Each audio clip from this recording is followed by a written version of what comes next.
Write your name.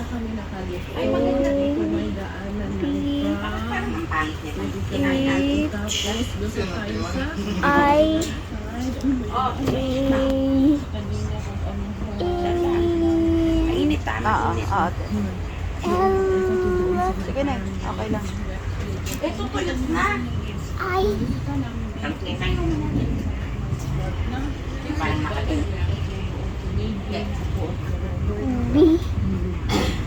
Now, baliktad. Nice. Let's go there, anak. Ay, at least mahaba-haba yung ating walking. Haba-haba yung tulog ni universe. Yeah. Get It's okay. It's okay. Dito naman sa Finland, we don't have to worry. Alam ko naman, kahit saan, masama yung talaga. there. Oh. Basahin at unawaing mabuti ang mga tanong. Piliin at bilugan ang letra ng pinakatamang sagot. Bibilugan mo ha, yung letter ng tamang sagot na ha. I-circle the letter lang. Alin sa pangkat ng mga salita ang hindi katugma ng salitang sayaw? A. Bataw. B. Kalabaw. C. Tinapay. Okay, ang pangkat ng mga salita ay magkakatugma maliban sa isa. A. Patatas. B. Sitaw. C. Singkamas. Hoy! Number 2. Pati si si Maxes. Hoy, 2. Number 2. Barahin mo pa na maayos. Okay, number 2. Not reading it properly eh. Unan ang angkop ng nasalitang kilos ang patlang upang mabuo ang pangungusap. Piliin ang letra ng tamang sagot. O piliin mo daw ang letter ulit. Bilugan mo na lang ulit, nak. Tuwing uwian, blank ako sa paglilinis sa silid-aralan. A. Naglalaro. B. Tumatakbo. C. Tumutulong. 3. Number 3.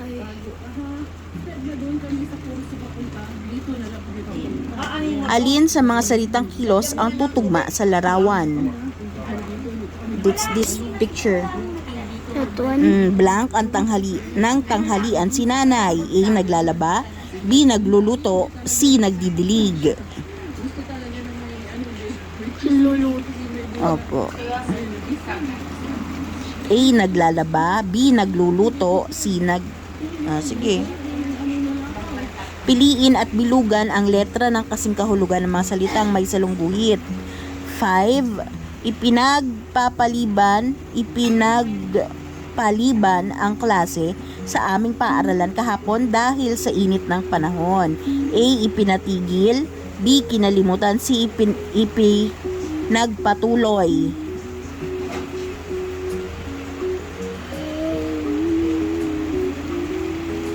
No, 6. Inalalayan ng batang scout ang matanda sa pagtawid sa kalsada. A. Pinabayaan. B. Tinakbuhan. C. Tinulungan.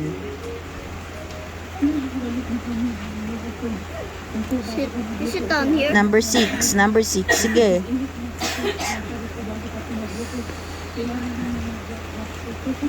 Sige.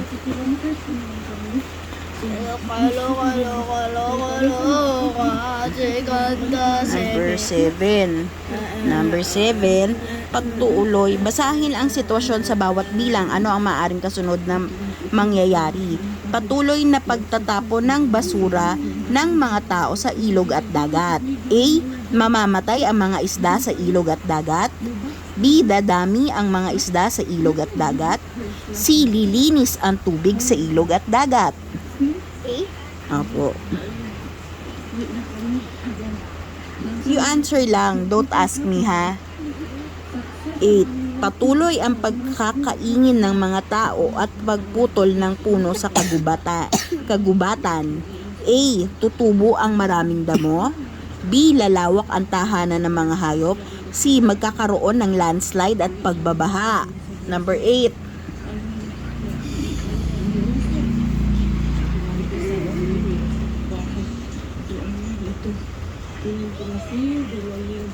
Nagwawalis ng bakuran si Amor kaninang umaga. Kailan nagwalis ng bakuran si Amor? A. Kagabi, B. Kahapon, C. Kaninang umaga.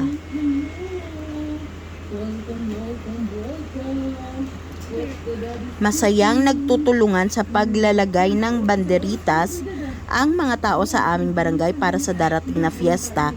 Ano ang pinagtutulungang ilagay ng mga tao sa barangay? A. Barangay, B. Banderitas, C. Bandera. Okay. Basahing mabuti ang kwento at sagutin ang mga tanong pagkatapos ng kwento. Si Munting Sisiw. Si Munting Sisiw ay napahiwalay sa kanyang ina at mga kapatid. Natakot siya dahil wala siyang kasama. Nilakasan niya ang kanyang loob. Naglakad siya at nagtanong-tanong hanggang sa may nakakilala sa kanya at siya ay inhatid sa kanyang ina at mga kapatid. 11. Sino ang napahiwalay sa kanyang ina at mga kapatid? A. Sisiw, B. Pagong, C. Aso. Sino napahiwalay? Si Munting Sisiw nga yung title eh. 12. Ano ang kanyang ginawang paraan upang makauwi? A. Umiyak ng umiyak, B. Nilakasan ng loob, C. Natulog sa kalye. Hoy.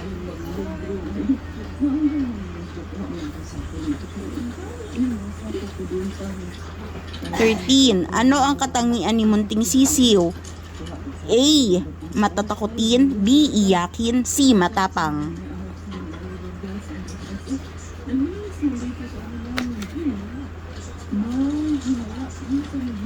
Okay.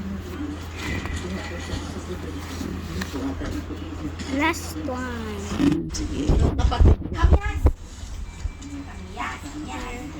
Piliin ang letra ng angkop na pang-ukol upang mabuo ang pangungusap. Pupunta kami blank, lolo at lola sa darating na linggo. A. Kay, B. Kina, C. Nina. Number 14. Tinulungan naman niya. 14. Ayusin mo yan. Anak ng 15. 15 na ha. Blank mga pulis. Wala na tayong dapat ikabahala dahil nahuli na ang mga nanloob sa ating kapitbahay. A. Para sa, B. Ayon sa, C. Ukol sa. pinapakaan mo pa anak sa galing sa dasal. 16. Punan ng angkop na salita ang patlang upang mabuo ang pangungusap. Piliin ang letra ng tamang sagot. Ang mga blank sa hardin ay mababango at makukulay. A. Bato, B. Puno, C. Bulaklak. Nagwala sa kanya yung mga polis. At saka hindi naman maayos na yung Bago matulog, ako ay umiinom ng blank. A. Mainit na kape, B. Mainit na gatas, C. Mainit na tubig. Sintay Karya.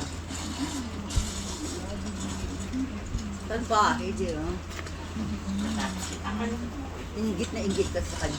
Masdan ang larawan. Alin sa mga pangkat ng salita ang may wastong baybay, bantas at wastong gamit ng malaki at maliit na letra sa paglalarawan sa bawat bilang. 18. 18 na ha? Wait! Kapatid niya yung sa taas. Binabasa ko pa eh. Hindi.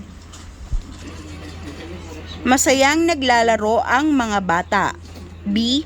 Masayang naglalaro ang mga bata. C. Masayang naglalaro ang mga bata. Look at the letters. Lagi siyang dinadalaw ng apo. Which is the right one? Aba eh.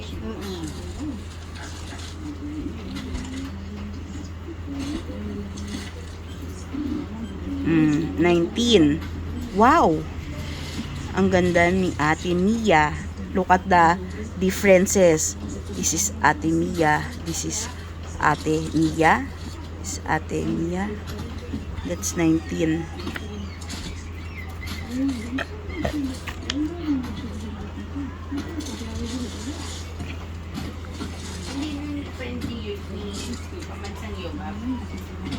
Anong bantas ang dapat gamitin sa pangungusap? Sina Nicole at Monica ay matalik na magkaibigan.